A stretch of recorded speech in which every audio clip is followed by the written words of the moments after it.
Hello everyone and welcome back to the Frontier. We're going to start a keynote now, a presentation Q&A with the game developer, creative director, head of economy, product manager. We've got CCP Goodfella King, CCP Maximum Cats, CCP Raudur, CCP Kalirha.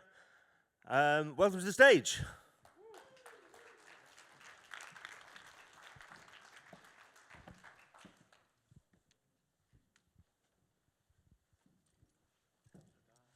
Hello everyone, I hope everyone's having a lovely Fanfest. I'm CCP Overload, I'm the product manager for eFrontier. This is what I refer to as the brain trust. I've gathered them here today to answer your questions about eFrontier. I hope some of you managed to catch our keynote a couple hours ago in the lovely room next to us. We could just rabbit on for hours about some of this stuff, but we figured, hey, you guys are here to learn more about it. Let's just let you guys ask some questions. So we have, just for reference, on the left, CCP Kalirha is our head of economy. You can badger him about economic policy. We have CCP Raudur. This is our technical director. He comes from a lot of experience in the blockchain world, so any technical questions about EveNet, this is your man. We have CCP Maximum Cats, our creative director. As mentioned in the keynote, he just goes up to mountains and comes back with a couple days later with some crazy ideas. And then, of course, CCP Goodfella, our game director, our lovable mascot, and I am a CCP Overload product manager. So, without further ado, I can't see very well because of the lights, but if you put your hands up, we have a CCP BitBoy who'll run around with a microphone.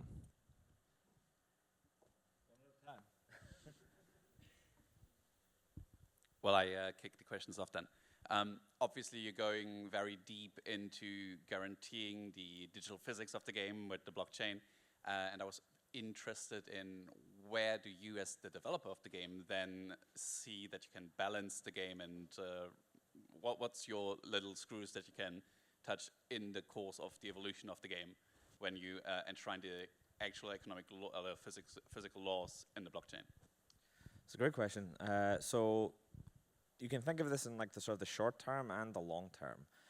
The overall vision, of course, is to just open source the entire thing with all these laws that will work up through years and years of making sure everything works each step before we start to enshrine things. We'll start at the very base layer, simple things, and move up through the layers of physics until we get to the point that everything is enshrined. And that is a multi-year, multi-decade process.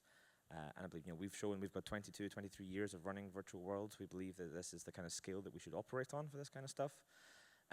But there's also this kind of misconception about the immutability of blockchain, that stuff can never ever be changed. It can't be changed on the previous ones, but you can just put a new one on top of it. So let's say we're like, oh, something critical needs to be changed, physics version 1.1, and the game then just points at that. The old one is still there. I mean, CCP Raudur knows a bit more about the sort of enshrinement and this kind of stuff. Maybe you want to add into this as well? Yeah, so we are using a framework, a technology called MUT, and we are basically building a concept of autonomous world on top of it. But it also ensures that the people with the key, they control the world. And then the idea, like CCP Overload mentioned, is to kind of share that power and distribute the keys and have a multi-sig where we kind of agree on it. And then hopefully in 10, 20, 30 years, we can throw that key away, and that is kind of our baseline, our digital physics. Can I add? Yeah. So first of all, obviously starting with the easy questions. That's a good question. Like CCP Overload said, it is about where we want to head over time. I've been working at CCP for closing in on 9 years, so for over 5 years I was working on EVE Online. So I'm very aware of the importance of having a world that is fun to play as well, and the risk with just this Leroy Jenkins YOLO of taking the keys and throwing out the door is not what we want to do. It would not make for a successful experience or a civilization engine in the long run.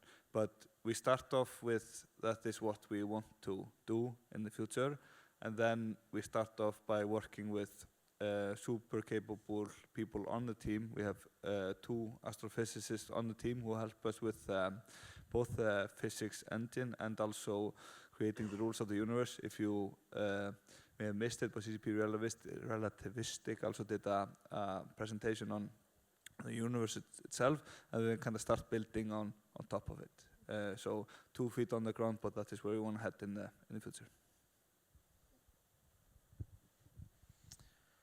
All right, so if that's all the questions, then we can...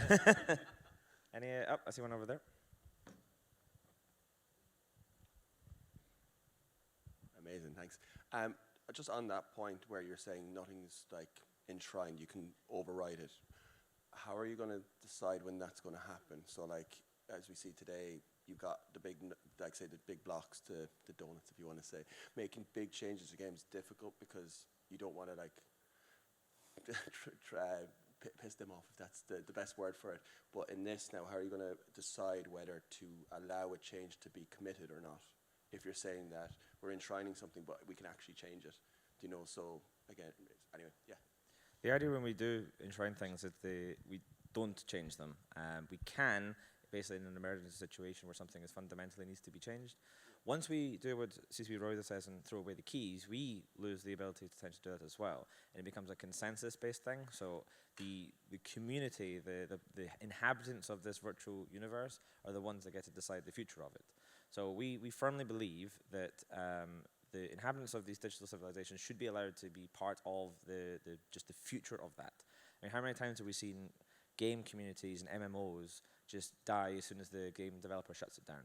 So we want to make sure that this outlives us as individuals and this company. You know, what happens in a couple of years if one of those pesky volcanoes just wipes out this rock in the middle of the ocean and then the games are all dead? But if this is to the point where it's all open sourced and enshrined so people can't get around and like fiddle with it, the community can keep building and running the game themselves for the rest of time. And this is part of the sort of the E for River concept. And this is quite philosophical, so maybe CCP Maximum Cats and CCP Goodfella have thoughts. Yeah, okay. So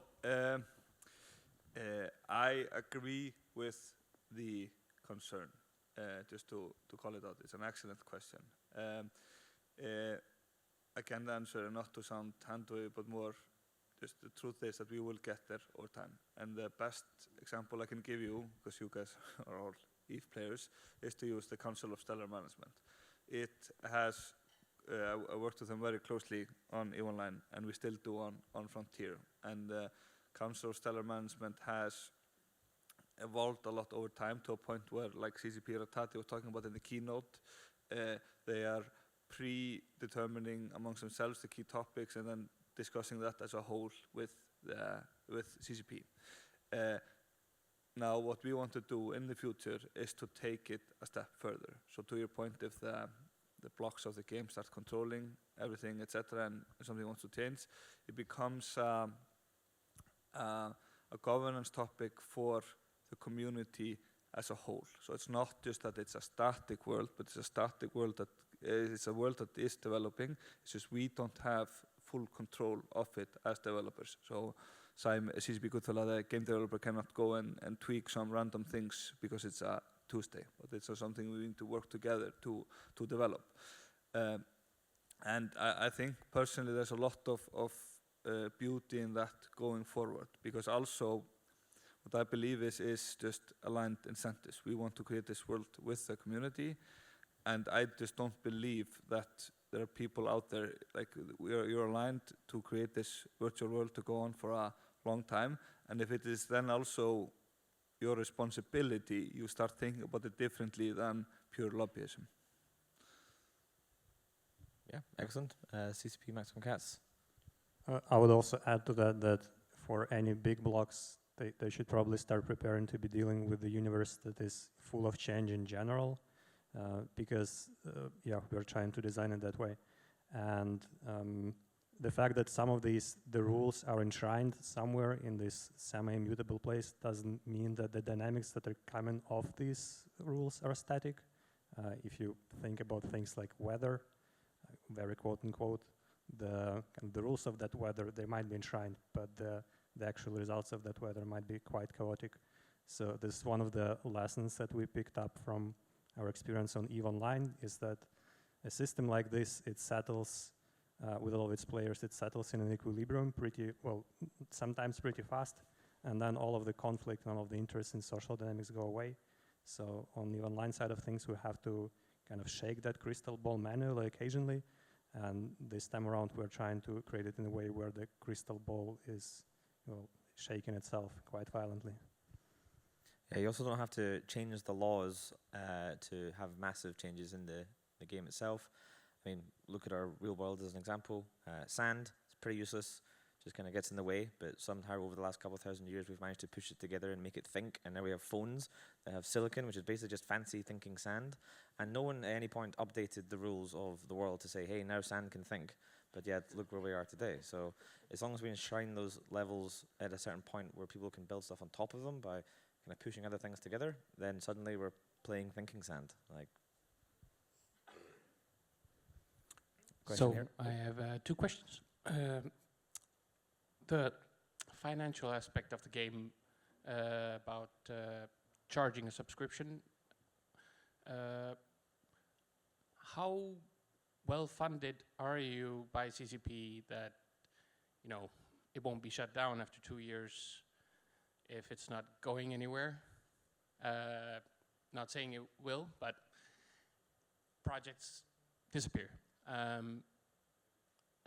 How will you fund the game by subscription, in-game, and do you have a big backing by CCP? Great question. Runways and burn rates and all these things. Okay, so this project started, to start from the top, and this project started about 3 years ago when Hilmar, who has been thinking about blockchain, virtual worlds, digital economies for quite some time, to a point where there are internal blogs of him writing about the power of blockchain since 2015. So he is a OG person thinking about blockchain and the power it can give to virtual worlds. He has been a mentor to us and just a big support. I sound like a total suck up to CEO, I know, but it is genuine for the since this project started. And obviously we need to make a good game at the core. If it's not a good, enjoyable experience to play, there will be no people on the frontier, and the project would essentially, of course, be shut down. That's just the reality of the world. But we are here. We still are. Like I said, I've been working at CCP for 9. Overload is hitting 3, and Maximum Cats is hitting 11. I love working at CCP. Worked for a long time on EVE and now on Frontier. And we have a lot of faith in this project, and we are going to continue to make it good and a success business-wise as well, to keep going on developing for quite some time. EVE Online has hit over 2 decades, so that's the bar to hit for us. So that's where we are heading. And then on just to answer your other question about this monetization in general, what we can talk about is that right now we have founder access for those who want to join this cohort of founders of Frontier. And while we have a lot of ideas and plans behind the scenes, we are just not ready to talk about the other parts of it just yet, but coming very soon. And we will speak about it as soon as we are ready to talk about it. Thank you. I thought I said 2 questions. The one that I asked was one. Okay. The other question is, when you spawn in, you have to choose a system to spawn in. Region. A region, yeah. And right now it doesn't really tell you much, yes. But does it really matter where you spawn regarding minerals? Is it everything is everywhere, or are locations with specific value minerals like in EVE that, do you have that kind of thing going out now? Yeah, don't choose a region where you can start in K4T at least, that's for sure. It's a region that got locked in earlier playtests. It's an inside joke. So right now, what we are doing is learning a lot about what makes for a good universe to inhabit, both when it comes to the number of regions, the number of solar systems, the size of each solar system, how far it is to jump between, and everything. So I just simply cannot answer your question now because it is up for the players to kind of join in and give us feedback on it because it is not a static thing. Right now it's 27 regions that you're choosing from. I would say that I don't have a personal recommendation, at least. I'm not trying to be funny or anything about where to join, but that this is already changing in our next release. But what I can say is that the scientists behind and the team behind that work are working super closely on both feedback from the community and what they see as they develop to make it a good experience. Awesome. We have a question down the front. I can add to that a little bit. So, I mean, first of all, that entire part of the project is heavily under development and will be under development for quite some time because this new player experience is just an important thing to get right. But also, we have some very tangible hypotheses, again, coming from EVE Online about how variety in geography is influencing variety of cultures that geography yields, where, for example, the wormholer culture in EVE is like a spirit animal for us. So this is the kind of stuff, the category of things that we are trying to facilitate. So expect different, geographical setups that then yield different modes of existence, that then yield different economies and different governances and different cultures.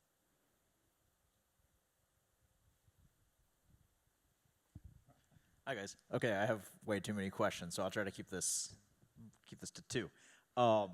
So the first one is, with Frontier, we have a game that is trying to be open source, that is implementing blockchain, including a private Ethereum virtual machine, MUD.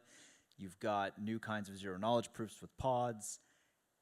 It really feels like you're trying to build something that we can program, and that's exciting to me. Do you see this as kind of one, the fulfillment of Hilmar's whole thing about making EVE live forever? And then two, I was wondering if you could just tell us more about the actions in the game that are tokenized, like traveling and that sort of thing. It definitely contributes towards the vision of EVE forever. We already see benefits flowing in both directions. I talked about it in the keynote, the Python 3 upgrade.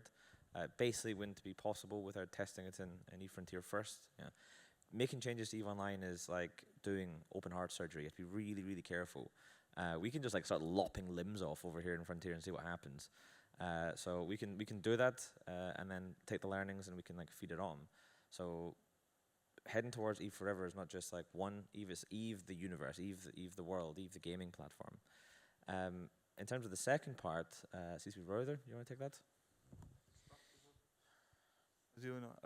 So I think on that part, what we're trying to do is to create a really good, so if we start off from the top, then we're trying to create a really good third-party development environment since the beginning of this project. It started out with a hackathon that was actually at the last Fanfest, just after Fanfest finished, and since then we have had multiple hackathons.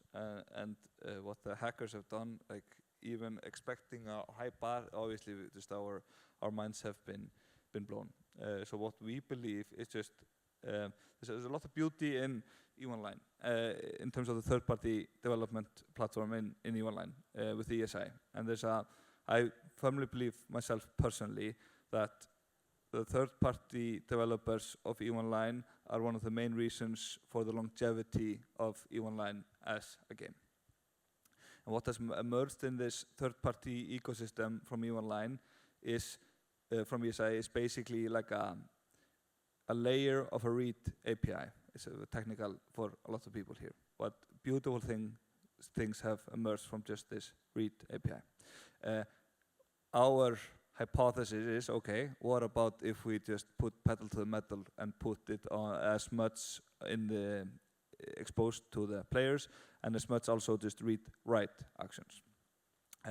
So that is what we want to do. And now over time, we're trying to put as much of the power of the game into the hands of the players. We aren't there yet to our questions before about digital physics and changing the world and everything, but that is what we want to do.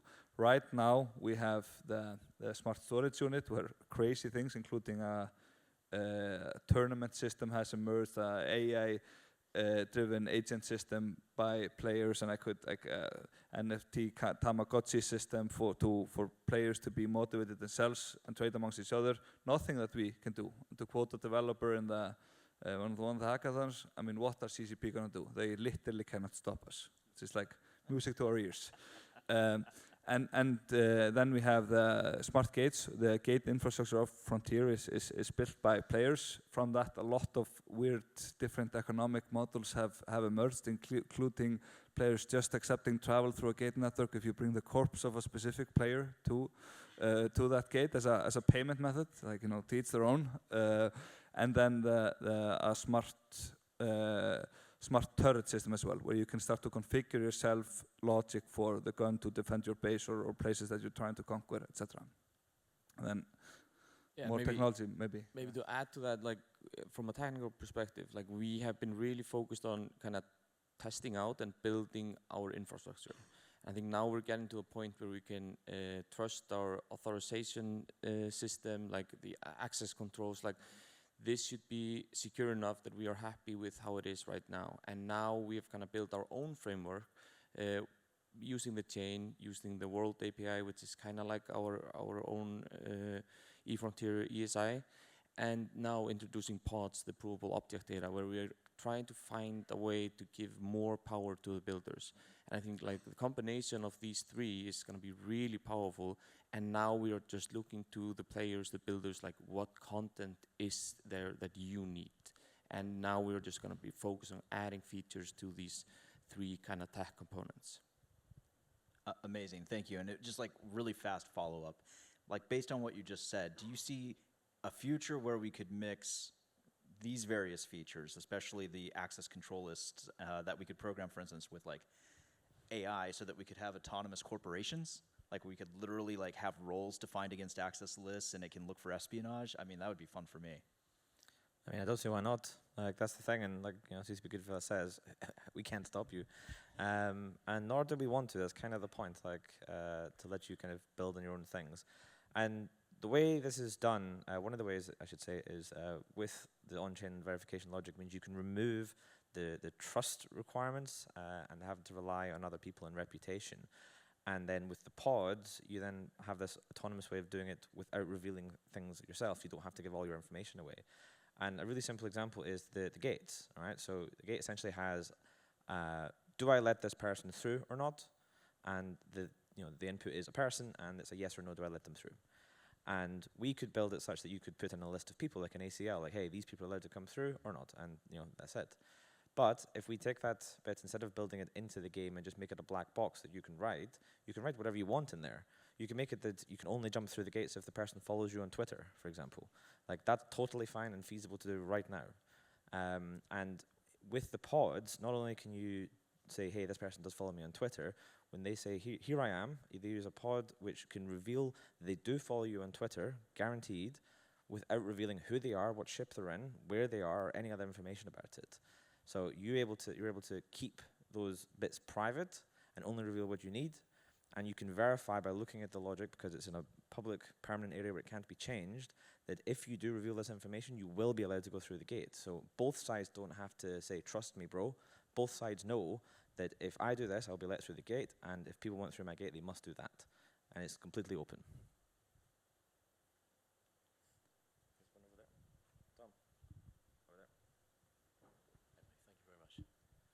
Hi, just a quick question around the open sourcing of Carbon, if this is the right forum. So we've seen the scheduler and the spatial audio, which is very cool, by the way, released on GitHub. Do you have a roadmap for the rest of the components of Carbon, if you're allowed to talk about it at all? There is one. I mean, we were with the microphones. We can just make it up right now. Yeah, exactly. Like first of all, like preach on the coolness of open sourcing Carbon. So we went from 0 to 1 to 2 components pretty far. We actually have the technical director of platform somewhere here, I think. Over there. There he is, yeah. So you go pester him CCP afterwards. Tuxford. They're working on a roadmap. I don't know the exact detail, but what I can say personally is, like, for example, from the recent hackathon we had, one of the submissions was like a planet system built using the Unity engine inside our game. So it suddenly became now a game within a game. And there's something that emerged from just a solo ninja warrior jamming on our tech stack. And that, to me, is a very tangible example of why we should push it even further and open source as much as possible of our tech stack. Like, I love that there's a Unity game in Frontier, but it also makes me rather want to have a Carbon-based game within Frontier that somebody created from the community. So open sourcing the physics engine, the tooling, the rendering engine, and everything is something that we can only benefit from. So more on that soon, but I don't know what I'm allowed to say on the roadmap. I can say I'm passionate about it. See one down here? Oh, I don't know where that's coming from. Hello. No. So I have a question, real quick. Many people are saying that CCP Overload is a big noober and is afraid of Goodfella King. Do you have any comment on this allegations? This is clearly not true. CCP Goodfella King fears everyone on the Frontier. He is a coward and a turncoat. Lol. Hey, so I started playing EVE Online about a year ago. So I was fortunate enough to join when there's a tutorial. But one thing I've noted, and I think is one of the driving factors in struggling to keep new players in EVE Online, is a lot of that is the UI. Most of the tutorial is just how to navigate the UI for the most part, rather than gameplay mechanics. You know, the idea of like a good tutorial is one that doesn't exist because the game is so intuitive that there's no tutorial required. It breaks immersion, all that kind of stuff. So I'm wondering if you can talk a little bit about your sort of design philosophy for UI with EVE Frontier, since, I mean, right now most of the assets are, you know, EVE assets and it's super early, but yeah, if you can talk about that a little bit. Yeah. Take it. I mean, we're doing quite a lot of work on this as well, but also you don't want to spend all this time working on a new player experience and tutorial stuff when the game is in such flux. It is something that we believe in. I'll let CCP Maximum Cats talk more on the philosophy of it. But right now, the experience is definitely much like you know, CCP Soundwave said many years ago. Welcome to EVE Frontier. Here's your Rubik's Cube. Go fuck yourself. And we really need to continue to improve that, and we will do that over the years. CCP Maximum Cats will tell us how.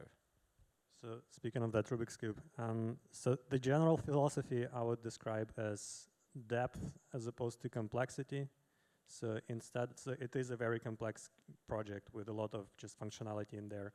But instead of, the general mindset is to, instead of putting all of the functionality in front of the player right away, in this flat manner, is to hide it behind, you know, layers of higher level functionality. Maybe in the very beginning of their experience, only giving them like a very limited amount of UI elements, and even later on hiding those UI elements under, well, nesting them somewhere logically. But without closing the doors for, well, for modding that UI for like the more professional quote-unquote players, because we hope that there will be people who will be playing this for decades and so on, and then they have very different needs for UI. But yes, I mean, otherwise it's obviously with a project like this one, it's an ongoing challenge that is going to be a challenge for quite some time, to making it, you know, intuitive and accessible. There are probably some kind of hard boundaries, just physical boundaries on just how intuitive a project like this can be, just because it is a complex game, but we'll try. Yeah, there's also an incredible amount of complexity in making something appear simple. This is especially true when you get into really deep technical stuff. We put a lot of effort in. CCP Raudur's worked a ton with the entire EveNet team to make a lot of the interactions that you have with that system extremely easy and intuitive compared to, you know, what it used to be for a lot of people in a lot of other projects. The fact that you just make an account like normal, log in, you have a character that is minted on chain and has its own wallet and all that assets and things. It's a smart character. It just happens in the background. You shouldn't need to care. Like, at the end of the day, you just want to play a cool spaceship game. The fact that you're doing stuff that has different levels of text and different levels of things, you don't really need to care about that unless you want to. So I'm used to, in a setting, especially at work, to have a bunch of post-it notes to be able to write stuff down to remember what I was going to say. So I apologize if I don't get everything across. first of all, welcome to the EVE universe. It's super cool that you're coming to Fanfest after a year of playing. Second of all, you already sound like Hilmar, talking about like a pre-linguistic NP experience and intuition. So a good job. We all fully agree. And what they've been saying is spot on. What we are, one thing that I think we benefit from is that we're like one of the pillars of the game is to be grounded in science. And the reason is not to just sound provocative on a PowerPoint slide, but it's because it makes for intuitive experience. The more we can ground the experience in reality, the more you can use your own brain and experience to play the game. It also makes then for better immersion. And when you play Frontier, now and in the future, you are just sent out in space and you need to survive. You need to build out your base. And we are hoping, and obviously if you play now, you know, it's not going to be there yet, but we're hoping for that to be an intuitive experience where it does make sense what you should do next. Second of all, I think CCP Paragon is somewhere here in the building. We are now have a really cool system under the hood that's called the objective system, I think, but it makes that we can now create more of a guidance layer like CCP Maximum Cats was talking about, where we can highlight things in the UI or in the scene to help you as you tackle things in the future. It's just a lot of work and repetition and refinement, but obviously space is empty without people, so we need to do a good job of bringing people into the Frontier in the future. I see some questions at the back. So you guys mentioned that there was going to be a lot about this universe that was going to change, and I'd seen that the galaxy is kind of a model of these three colliding galaxies. Are there any plans to allow that model to continue evolving and change the structure of where each star is in relation to the other? I mean, CCP Relativistics over there, he's running out of the room now. He's the one that did that, so you can badger him with all your questions. But the TLDR is that simulation takes place over millions or tens of millions of years. We're essentially taking a snapshot at a moment in time. In theory, there's nothing stopping us, but that wouldn't be very grounded in science if, you know, solar systems are moving around at ridiculous rates. But, you know, never say never at this point. And I think it's a wonderful concept, fellow chess player from the other day.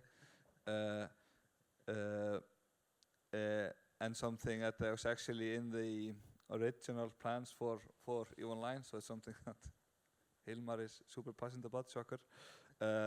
But we just work with very talented people, and what it comes down to is how realistic is it in terms of content science, but also then, is it actually intuitive as you play if you log in and the location of things has changed. Sometimes it just can feel disorienting. But we have super capable scientists on the team, so we just need to demand from them good solutions that they usually deliver. So, yeah.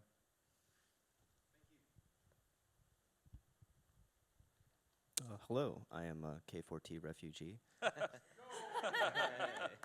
And I do have just a quick question, mostly around security and philosophy for, well, EVE and crypto are two things that can be synonymously thought of as scams sometimes.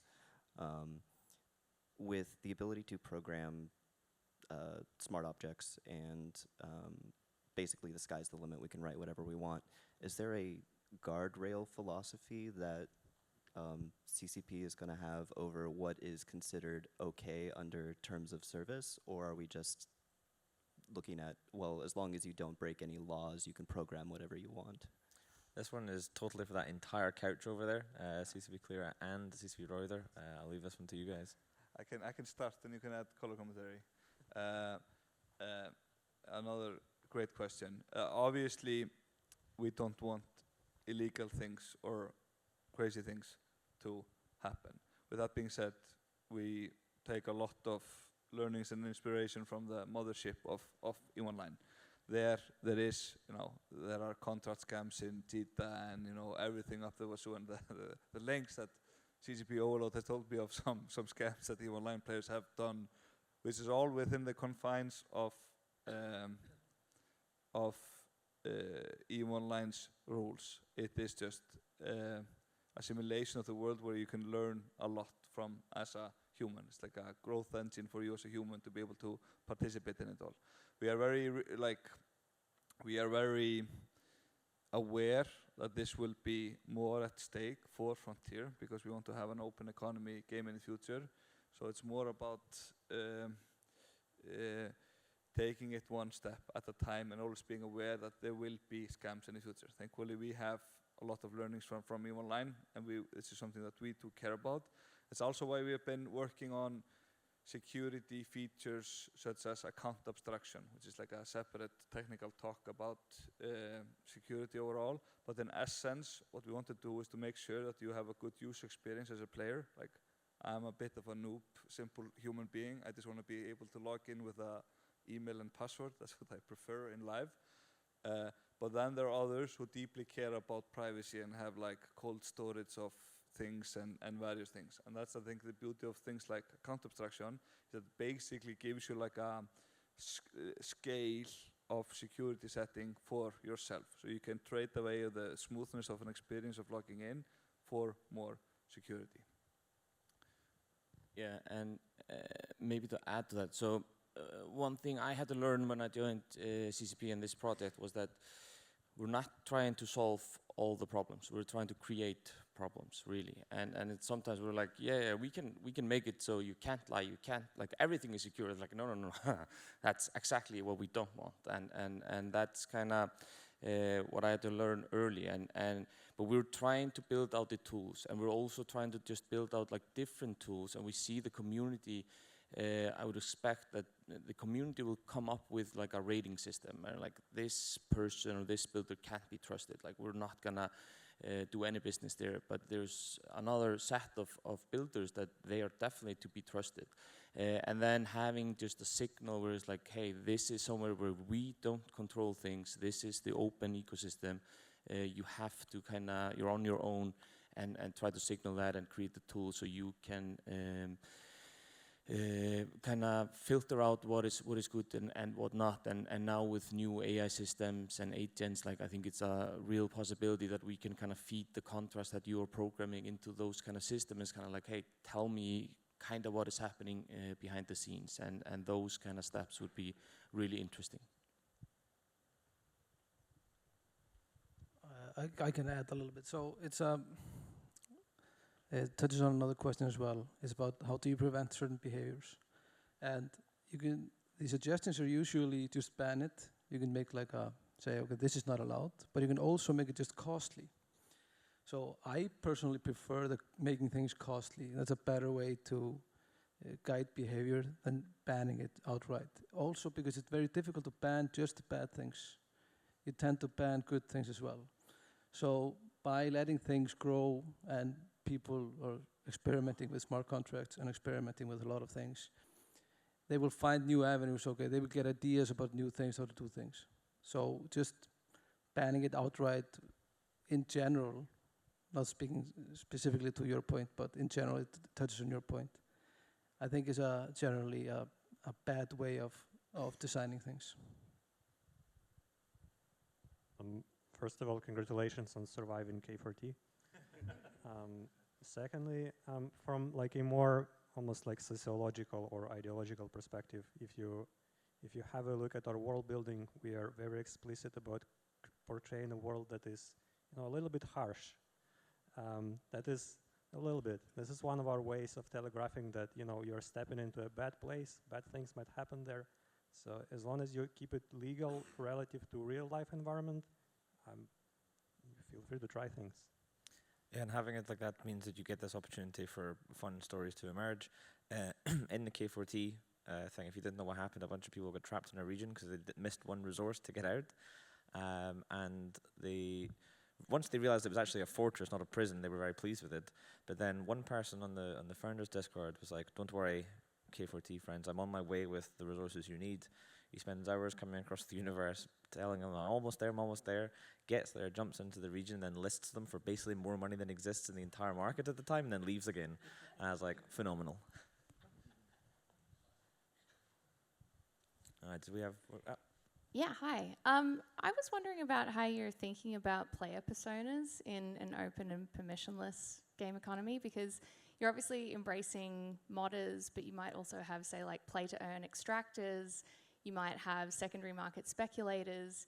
I was just wondering how you're thinking about that and how it's impacted things like game design and tokenomics design. We're trying to consider to keep all of those groups into account. Those particular groups that you're mentioning are kind of interesting because it's like we have this large cohort in EVE Online, which are basically spectators. It's people who are interested in EVE Online, who go into comments onto all of EVE Online articles and go, this is like the most interesting thing that I've ever read, but I will never play this. I play EVE by reading articles about EVE. Now, with the structure of this project, we are carving out a space for something in between these spectator people and people who are engaging with the project directly, people who are more like traders or investors, or people who are betting on their favorite alliance, this kind of stuff. So we're trying to consider these external extra personas and build them into the world building of the world and into the design of it.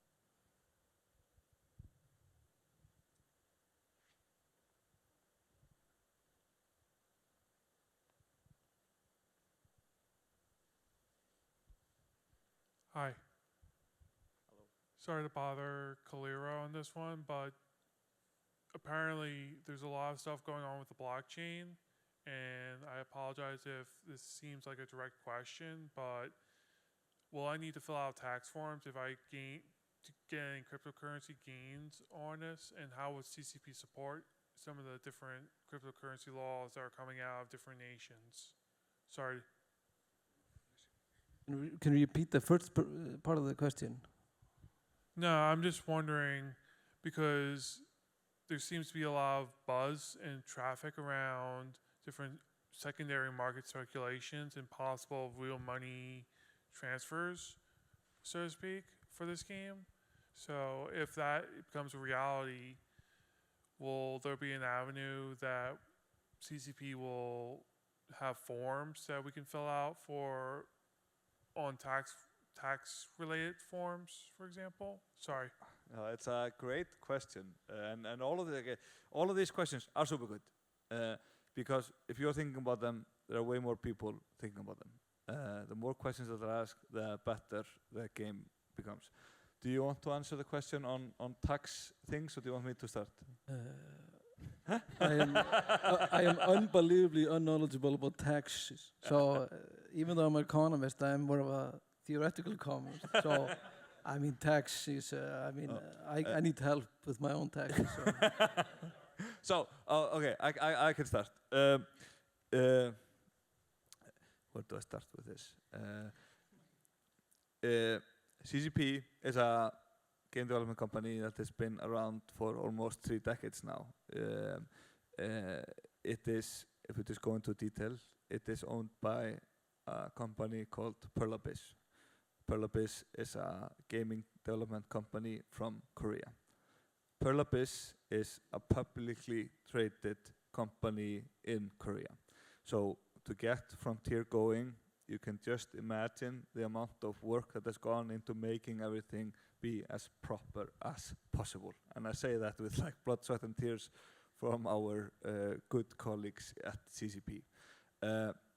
Now, we are unfortunate, it's a great question, but we are not unfortunately capable of tax stuff. But what I will say is that when this becomes a thing, we are monitoring all the developments both in MiCA regulation in the EU, and then what the SEC and others are doing in the US when it comes to tokens. We want to make for a good experience for people, whether it is like the survival experience and the new player experience in the game, but also what you need to do in order to enjoy playing the game. We don't have a direct answer now, but we, and the team behind us as well, is very aware of wanting and needing to do this properly in the future. I know it's not a direct answer, but that's at least the best we can do on it right now. All right, I think we've got time for about one more question, and then we will be having to wrap up, I think. Time flies.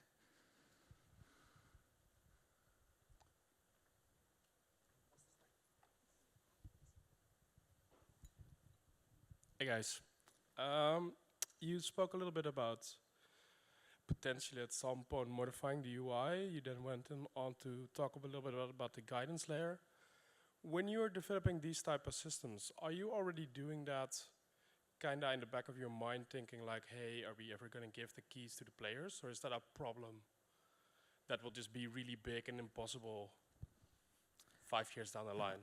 Can you elaborate a little bit on that? Do you wanna start or want me to?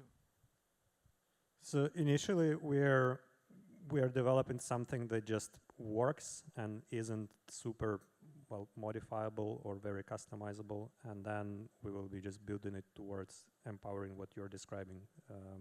I don't think there is anything in theory that, for example, stops the players down the road from just modding the UI. It's way less controversial than all of the, you know, the extra modding that we have going on right now.